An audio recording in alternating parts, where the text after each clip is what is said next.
podcast is being recorded on unceded Anishinaabe Algonquin territory. This podcast is also rated R and F. The F is for Fuck Whitey. Fuck Whitey as a staff, record labeled as a motherfucking crew. And if you want to be down with Whitey, then fuck you too. Welcome, bienvenue à un autre épisode of Shut Up Podcast. I am your host, B Black, a.k.a. the ShutUpPodcast.com, a.k.a. Le Grand-Papa B, a.k.a. Gaston Lucien, Big Daddy Labrador.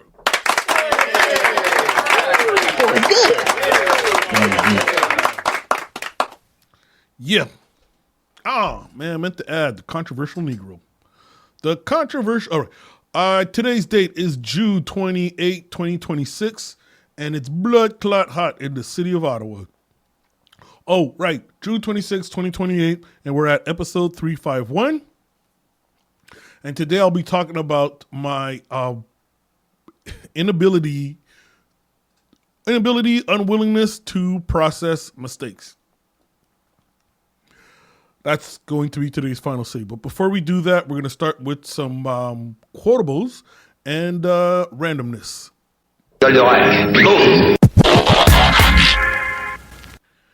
All right. Yeah, my energy's a little low, but I'll get to that. But yeah, let me just get these quotables out the way. You know what? A running theme in today's episode is going to be the idea of mistakes, the concept mistakes. Right, specifically mine. All right, 3 quotes for today. First one goes, the greatest mistake a man can make is to be afraid of making one. Elbert Hubbard. Message. No man fails who does his best. Orison Swett Marden. Message. Last one is, sometimes we may learn more from a man's errors than from his virtue. Henry Wadsworth Longfellow. Message. All right, that's it for quotables. Time for, let me share some randomness. So you're a philosopher? Yes. First one. I couldn't help but notice your pain. My pain? It runs deep. Share it with me. Dun, dun, dun, dun, dun, dun, dun, dun, dun, dun, dun. All right. For those of you who noticed, I didn't publish an episode last Wednesday. I didn't even give you a heads up about it. And what happened is on that day, I went in to get a teeth extraction. Sure, if I had planned it, but doesn't matter. All right. So long story short, I had a molar extracted because I have insurance. Why the fuck not? Dentist recommended it, but it doesn't matter. But the point is, teeth is extracted, and I want to give a strict shout out to Advil and Tylenol. 1 molar. My homegirl did the same thing. I have a homegirl. She did the same thing a while back, and they took out 3 teeth. And yeah, man, she's a thug. Yeah. Anyways, this is why I don't see the relationship between molar removed and my lack of energy, but let's just say that I got to chill a little bit. Oh, yeah, I got to chill a little bit because in addition to the molar being removed, I also had a biopsy, which read the fine print. I'm laughing because they make you sign a consent form. And I read it the night before, and I'm like, biopsy? What the fuck is that? Google it. But I don't even pay attention to the definition, but I ended up agreeing to them doing shit, fondling my mouth, and yeah. Anyway, so yeah, I got stitches in my jaw, and yeah, no, it's an experience. I'm not gonna cry about it, but I'm just gonna say that I'm feeling a little. I nearly did not record. Reason I bring up pain is because the word they use is pain management. I mean, I knew it was gonna hurt. The process didn't hurt. No, this is what happened. Is when the painkillers wear off. That's when you're like, oh. And usually I tough these things out because I grew up with these Hotep brothers, and they were like, yeah, don't trust the white man and his painkillers. And this time I was like, man, fuck that. I ain't got shit to prove. My parents immigrated to this country so their baby boy wouldn't suffer. So yeah, I've been like popping pills like a motherfucker. Like, I mean, thank God that they're not Percocet or shit like that. But I can see how poor folks, like how this could turn into an addiction. Yeah, right now I'm feeling chill, as you can tell by the sound of my voice.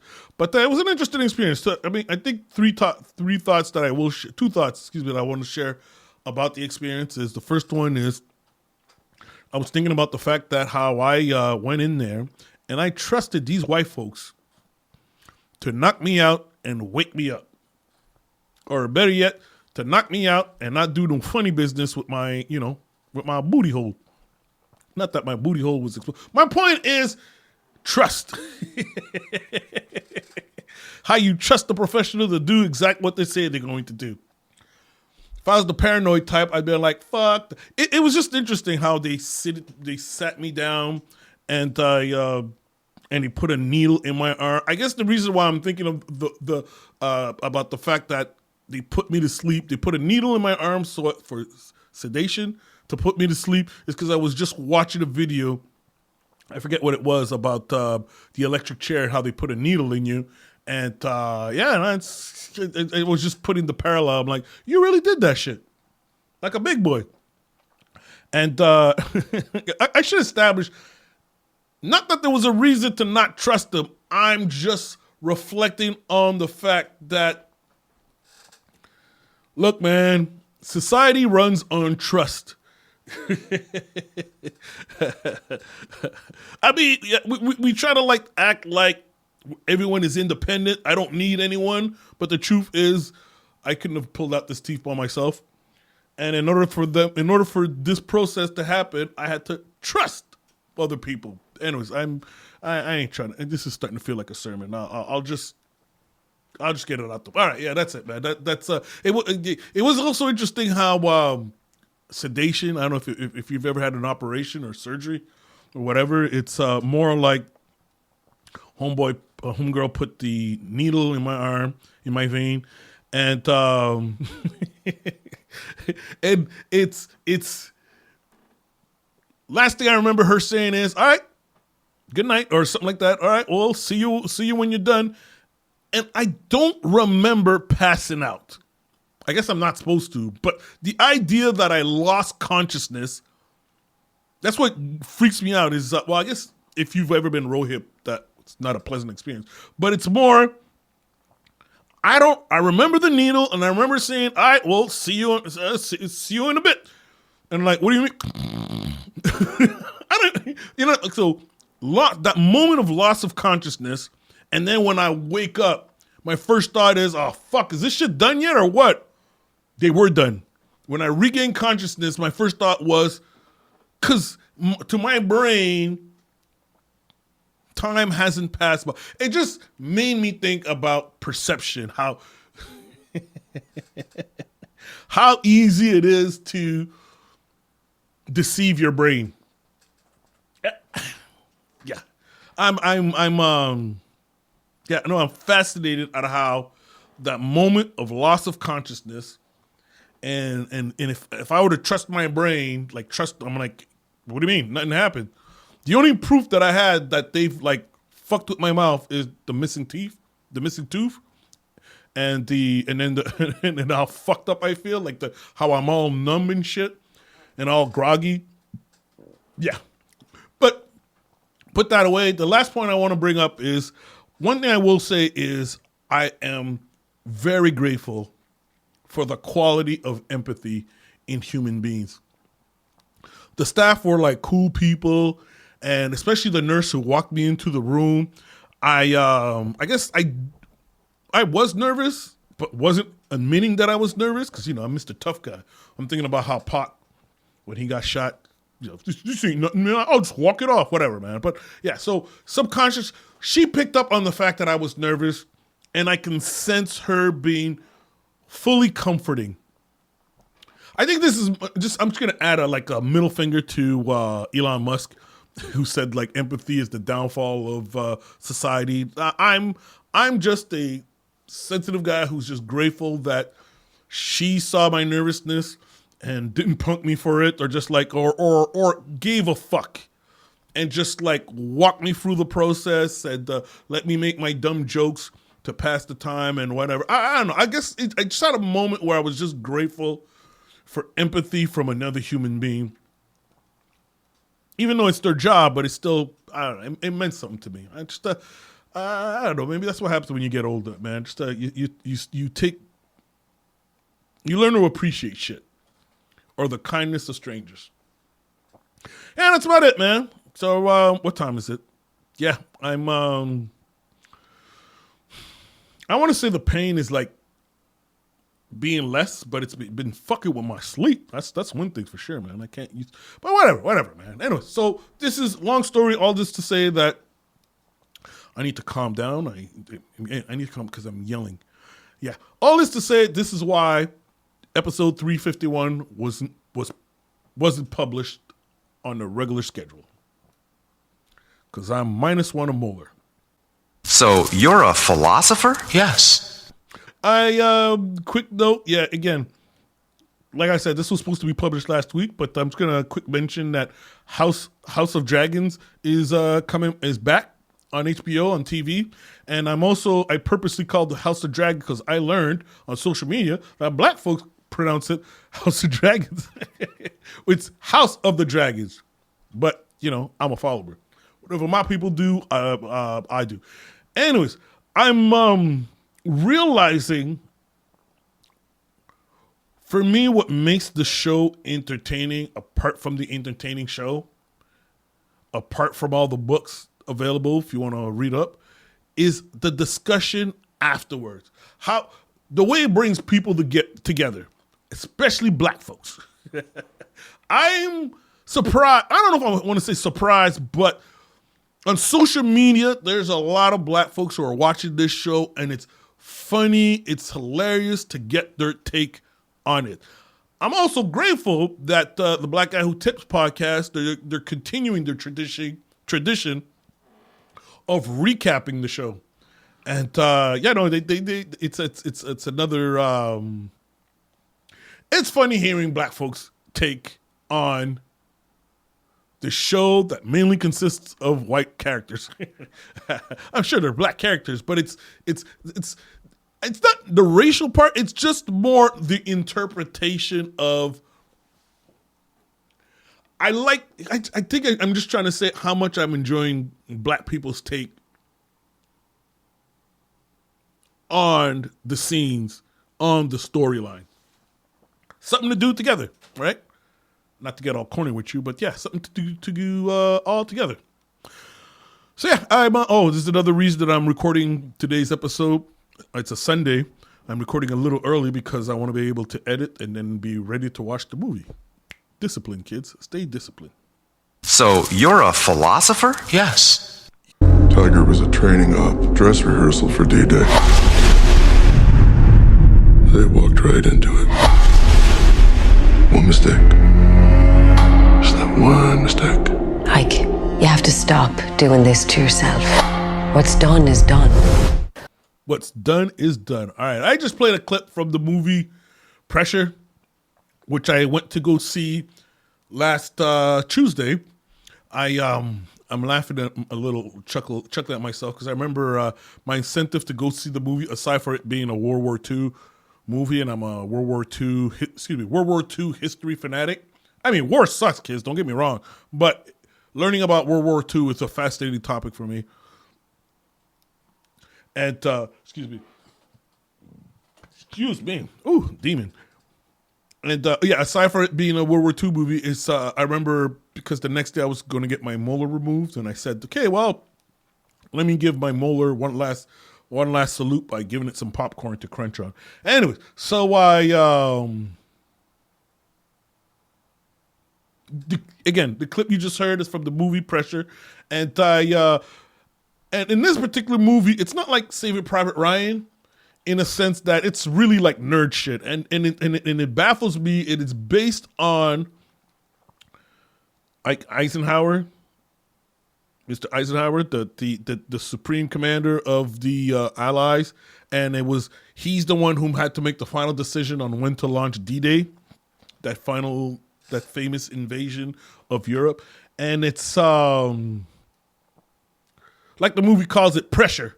This nigga was under pressure because he had a date set and he ended up changing the date because he needed a favorable weather for this complicated operation to go. And it's not just that. It's not just on Eisenhower. It's also not based, but there's also the character James Stagg, a goddamn meteorologist. That's who had a big influence on when he's going to decide this day. You know, when we talk a lot about war, a lot of people like to romanticize war, the soldiers dying on the field, but they don't talk about the nerds in the background who makes decisions like, nah, we want to do it on Tuesday because weather's going to be favorable that day. Fucking weather. The fucking weather. Anyways. And I think what fascinating, well, first, I think I need to see James Stagg, because James Stagg was the meteorologist Eisenhower consulted. So in order to make the final decision on when to move forward with D-Day, and I need to see this nigga's resume. Because at the end of the movie, spoiler alert, at the end of the movie, you know, when they summarize, okay, well, Eisenhower went on to be this, and James, blah, blah, they said, they asked Eisenhower, what made you decide, or what helped you decide, what made you decide on June 6th to be that date? No. They asked him, what do you credit the success of D-Day? And he responded that we had a better meteorologist than the Germans. Imagine that. A fucking meteorologist. You know what I mean? Anyways, the little things we take for granted. Oh my God. So yeah, great movie. I enjoyed it. I was really fast. I think my favorite part was trying to picture myself in the shoes of these characters. Especially Eisenhower had wanted to launch on June 5th. And James Stagg, like, this is before the internet, by the way, kids. This is before satellite imagery, man. He's like, nah, man, weather's gonna suck that day. If you need a full moon, if you need this, that favorable condition, then yeah, it's not gonna work out. And what's fucked up is it's nice and sunny outside, and this nigga's saying, nah, weather's gonna suck that week. Well, it's just fascinating to see the character. I couldn't picture myself. I've been a 99% certain of shit. And I'm like, you know, all not standing up. I don't like being in a position where I have to contradict management, even if I am right. I don't know, it's a fascinating movie. I enjoyed it. If you're into that kind of stuff, I recommend for you to watch it. All right, this concludes Quotables and Randomness. Time for the final say. But before we do any of that, I'm going to take a quick break. You know, I didn't come here to preach to you today. All right. That's a reminder for myself that I am not here to preach to you. This is not a sermon. Probably what I'm going to do is I've had a thought that I've been trying to process. I'm about to share an observation, and I journaled it, and I'm going to read it to you. Also, I need to chill, because like I said, my jaw is like telling me to shut the fuck up. It's like to chill because I just had a molar removed, and my brain is still adjusting. I think my brain is like, hey, motherfucker, we're missing a teeth. Because remember, I lost consciousness, and it's like, and I think the pain is like, what the fuck did you do? What the fuck did you let these white folks do to you? And whatever. Woo, stop yelling. Okay. Yeah, I'm going to read an extract from my journal, a thought that I had. And the most important part is the line, I'm still thinking that one through. All right? Here goes. This is about an observation on processing mistakes. Here goes. Last week I had another conversation with my therapist about something I've been thinking about for a while. At some point I've realized using mistakes I realize I've normalized using mistakes as a verdict. I don't really give myself grace when I make one because, to me, that's just how mistakes work. Later that week, I watched the movie Pressure. Message. About Eisenhower deciding whether to go ahead with D-Day. All I could think about was how I couldn't put myself in his shoes. All those lies, everything at stake. My version of hell is being asked to be in his shoes. I could not live with that responsibility of getting it right. Then it occurred to me, maybe the reason I can't imagine being Eisenhower is because I don't even know how to forgive myself for ordinary mistakes. That got me thinking about a concept in programming. For me, making a mistake reminds me of when a program throws an exception. If you're not a programmer, an exception is basically what happens when a program runs into something it wasn't expecting. It stops, it spits out a stack trace. A quick example, let's say you write a program to add two numbers together, right? Say a simple program like that. And this asshole puts in Mary had a little lamb. So enter a number, and this motherfucker puts in Mary had a little lamb. Well, you weren't expecting that. Well, technically you should have, but that's another story. But then instead of your program freaking out on you, exception, the term is it throws an exception, quote unquote. And it spits out a stack trace. I know I'm getting nerdy, but I'm just saying. I'm just using this analogy to conceptualize my observation on the way I process mistakes.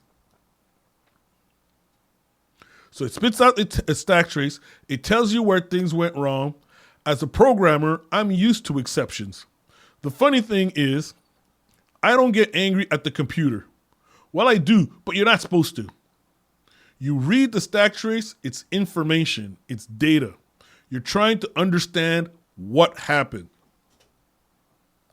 But when I, personally, B Black, make a mistake, my brain does something completely different.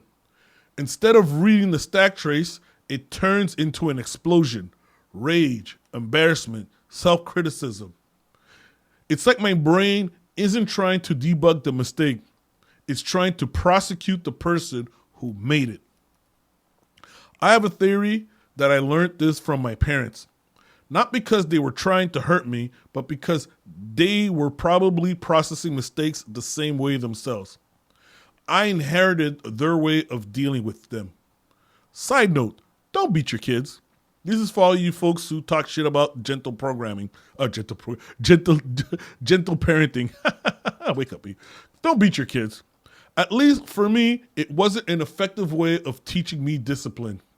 It didn't teach me you made a mistake. It taught me you are a mistake. There's a difference. I'm not angry at my parents. Let's be clear. I'm not angry at my parents. I honestly don't think they knew any better. They knew another way. They couldn't teach me something they may never have learned themselves, which was how to make a mistake without turning it into a judgment about your worth, which was giving yourself grace. Maybe grace isn't pretending the exception never happened. Maybe grace is learning to read the stack trace without confusing it with a verdict about who you are. Again, I'm still thinking that one through. Message. There we go. All right. Yeah. The reason I use this only point is the reason I use this exception analogy is because I remember when I was trying to explain to my therapist something that she's already observed. It's one of those things that's how therapy is. They give you the element and you make the conclusion yourself. And as I was trying to explain to her, because this is all fresh. This is like fresh in my mind. As I was trying to explain to her, I think I understand what you've been trying to tell me about the way I process mistakes, And here's the thing is, this shit is like normal for me. It's as normal as breathing air. And I used the words like, when I think of a mistake I've made, or after I've made a mistake, or when I think about a mistake I've made, something in my mind explodes. And it triggers rage, anger, self-criticism, all kinds of shit. Like it's two second equation. Something explodes. And it reminded me of when you're running a program, something goes wrong, and you get an exception, an error. You'll call it an error, but you get an exception from your computer. That explosion reminded me of an exception error from a computer, from a program, when it throws an exception. The difference, though, is I know that when I get an exception, sure, it pisses you off, but you learn from it. Granted, if you wrote the program and I needed to like calculate how many hoes I got and this motherfucker's froze an exception, I'm gonna be pissed at you. I'm gonna be like, fuck. What I learned is this program sucks, but that's not the point. The point is how it's interesting how I know that when a computer program doesn't behave the way I want it, especially if I wrote it, it's a learning opportunity. But when I fuck up, it's not a learning opportunity. It's just confirmation that you ain't shit. Again, this is why I started with, I'm not preaching. I'm not giving you any answers. This is more me making an observation about myself. And the people who will feel this are the folks who can relate to what I'm saying. So, yeah, let me wrap this up. This concludes today's episode. Another holler if you hear me. If I said something that you can relate to, and you can, or if you are also a fellow, I like to beat myself up for making mistakes, or I'm a recovering addicted, beating myself up for making a mistake. I want to hear from you. Holler at me at shutuppodcast.com. Email address is shutuppodcast411@gmail.com. Before I end this show, I want to remind you that this podcast is a safe space for my thoughts, and they're protected by the red, the black, and the green, with the red, black, and the red, blue. Oh, funny story. On the last episode, I talked about Haiti. I was unaware, Haiti playing in the FIFA finals, and I was unaware that they were disqualified. I'm laughing, excuse me. No, I mean, they played hard, but it's more the fact that I was not aware of the fact that they were disqualified. And you know where I found out? I'm a therapist.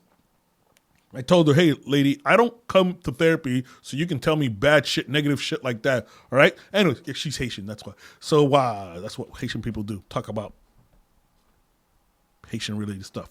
Anyways, so shout out to Les Grenadiers. Yeah, I think folks ain't gonna... This is what I'm trying to say. We got. Do you know what I mean? We sometimes we celebrate, like... The news were all big on, hey, first to be disqualified. But we don't, as Haitians, we don't think about that. We're fucking happy that we made it this far against all odds. So, yeah, man. So shout out to the Grenadier for being in there. And, yeah, I usually have a, but whatever, man. Yeah, shout out to the Grenadier. I represent and hold it down for black folks who grew up watching TV Ontario and Télé-Québec. I also represent and hold it down for black folks who said yes when they heard Big Rube ask, "Are you an outcast?" This episode was rated R and F. The F was for Fuck Whitey. Fuck Whitey as a staff, record label, and as a motherfucking crew. Thank you for listening. Remember, please be kind to your favorite podcast. All right. Peace. I'm black, y'all, and I'm black, y'all, and I'm black.